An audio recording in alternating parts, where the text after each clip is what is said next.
All right, hi everyone.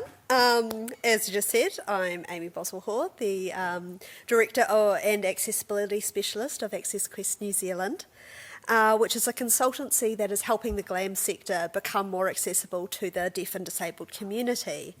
I grew up being absolutely obsessed with museums. This is 4-year-old Amy having the time of her life. And I decided that a heritage career was in the cards for me. Initially, this was going to be in collections, but an overseas trip changed all that. I went on a family trip to Paris and the UK and experienced a wide variety of not so accessible museums and accessible museums. And for a bit of context, my entire family has one disability or another. And I decided at that point that this is what I wanted to do for the rest of my career. And fortunately, I came home to a growing community of people who were also interested in accessibility. So I was able to join that community and get as involved as possible, whether that was volunteering or learning or what have you. But I also knew that no matter how much training I had, I was going to have to step out onto my own 2 feet because no museum was going to offer an accessibility advisor role. It's too new of a field. So I decided I'd start my own business and help my sector that way. But to start this business, I decided I needed 3 things. The first was a museum qualification. Following that, I was going to need some mentors to help me along on my journey. And then I was going to be a little bit bolder than I previously had been. So in 2021, I signed up to do the the Masters of Museum and Heritage Practice course up at Vic. And because I knew what I wanted, I was able to tailor the program to what I needed, which was a fantastic aspect of the course. Following that, I found some amazing people who were interested in what I was interested in. So that's Arts Access Aotearoa, Terry Elder, Judith Jones, and the amazing team at National Services Te Parangi. And including that, I had to learn to be braver than I was. So I'm naturally quite a shy person.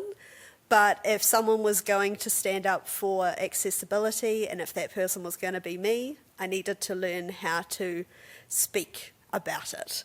On my first day of my master's course, we had this mixer, and I made sure that every person in that room knew that I was interested in accessibility, which actually got me my first placement out at the Police Museum, where I wrote them an entire accessibility plan. Again, tailoring that course to what I wanted. But what do I actually do? So I go into organisations and help them become more accessible. First by doing accessibility audits, then by facilitating discussions with the disabled community, generally through focus groups. Then we go take all that information, develop policy and procedure, and then education. So basically, I take accessibility, which lots of people see as this big, scary thing, and make it something that's perfectly achievable. But let's go into a little bit more detail. So we've got our audits. That's where you go in with your clipboard and your measuring tape, and you see where the accessibility lies in the building. So this can be anything from measuring the widths of doors to making sure that the toilet seat contrasts with the rest of the bathroom. And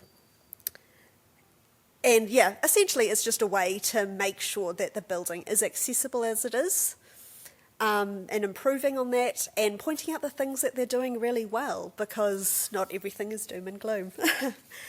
Alongside that, we have our focus groups. So we get other members of the community to come in and give their opinions. My experience is only my experience. The broader experience we have, the more we're going to learn. And then we take all that information and we create some sort of report and use that to guide how we're going to incorporate accessibility in policy and procedure. You can be really flexible in this area: disability action plan, policies, set of standard operating procedures. And then, once we've got all that, alongside it, I do education. I think education is possibly the most important thing of part of my job, and I have two goals for that one. The first is to draw people's attention to accessibility. If you're not disabled, you're not thinking about it that often. So if I keep on drawing it to your attention, maybe you'll include it in your work. The other is change how people view accessibility. It is not this big scary thing. Yes, sometimes you have to do those big overhauls, but a lot of the time it's doing little tiny things. So mostly I do all my education through social media at Access Quest New Zealand, if you're interested. But I also plan on doing some training programs. Ultimately, I also love my job. It's a great place to see people improve what they're doing, see the community be involved. But what I want from you to take away from today is to be bold. If you find something that you're really passionate about, embrace it and be bold about it. Talk about it. Find those connections, and you can use those to build something great.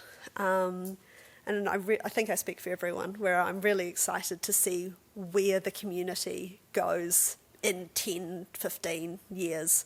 The heritage sector isn't one that is built only on the past, it's built on innovation. So, thank you.